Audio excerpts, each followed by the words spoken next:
Oi, gente. Eu tenho aproveitado a minha experiência de consultório, são mais de 20 anos, para compartilhar algumas coisas que eu tenho visto, que eu tenho percebido e que eu acho que podem servir para uma orientação mais prática, né? Não são manuais, as coisas não funcionam tudo redondinha, bonitinha como a gente gostaria. E algumas dicas que eu vou falar aqui podem ser úteis, mas assim, quando a gente está vivendo a situação, muitas vezes a gente tem que passar por algumas situações que são difíceis para que a gente mesmo possa aprender como reagir a elas. E aí o fato da gente saber alguma coisa não significa que isso vai ser suficiente para que a gente se comporte da maneira que a gente acha que seria mais adequado ou que parecesse mais conosco. E o assunto que eu vou falar aqui não é um assunto muito confortável, é um assunto relativamente difícil. Aliás, esquece o relativo, de relativo não tem nada, é difícil mesmo. Mas aí eu fiquei me perguntando assim, será que é possível ter uma boa separação? Não sei o que a gente vai chamar de uma boa separação, mas assim, se a gente for parar para pensar dentro de uma questão civilizada, em que eu não me perca de mim mesmo, em que eu entenda que realmente aquela situação, aquela história não tem mais sentido continuar, mas que eu me preserve, que eu preserve o outro dentro desse processo, eu acho que sim.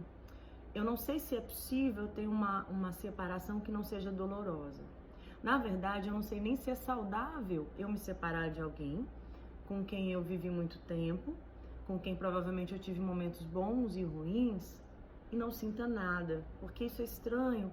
Isso pode me dar uma sensação em algum momento que os últimos períodos, meses, anos, dias da minha vida foram em vão. Agora, eu acho que é muito importante, dentro desse processo, a gente ter consciência daquilo pelo qual a gente está sofrendo. Porque tem vários tipos de sofrimento.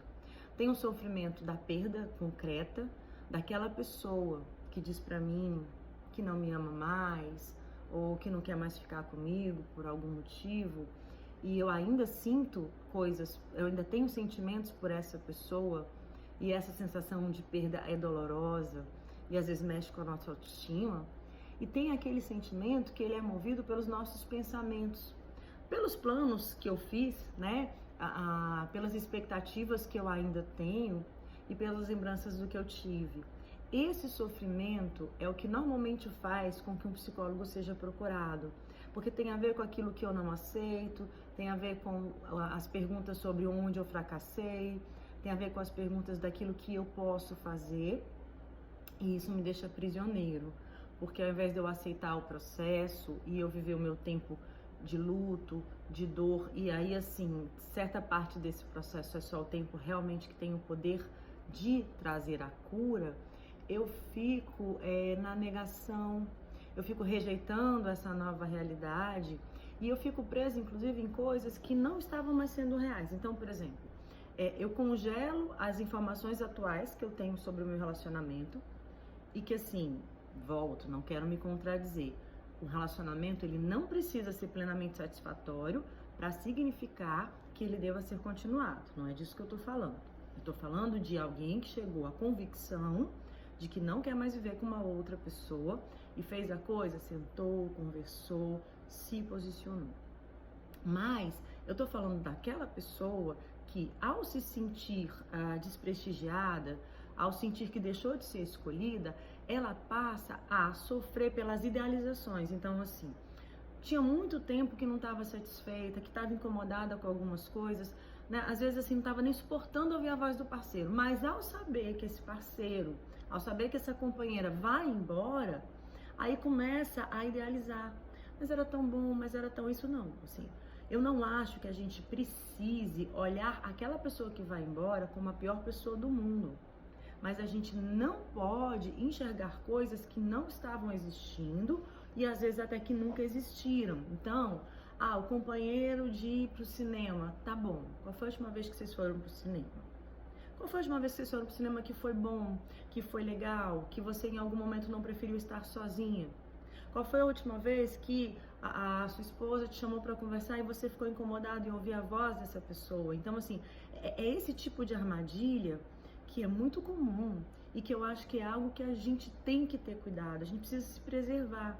Então, assim, se eu tô me separando de alguém e eu tenho a oportunidade de dizer coisas que eu não pude dizer, ou que eu acho que são importantes, isso é uma questão.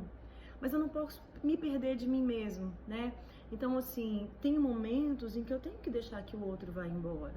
E eu preciso de um tempo para que eu possa me recuperar dessa partida, mas eu não posso sofrer pelas minhas fantasias e pelas minhas expectativas. Poder, assim, posso, mas eu não devo, eu acho que não é saudável, né?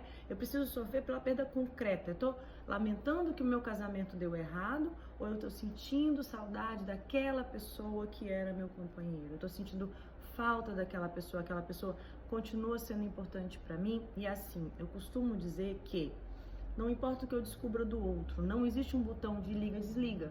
Se eu gosto de uma pessoa, eu vou permanecer gostando daquela pessoa até que eu consiga superá-la. Se eu não aposto tanto na fantasia, a minha chance de superar uma perda, uma separação, ela fica muito mais possível.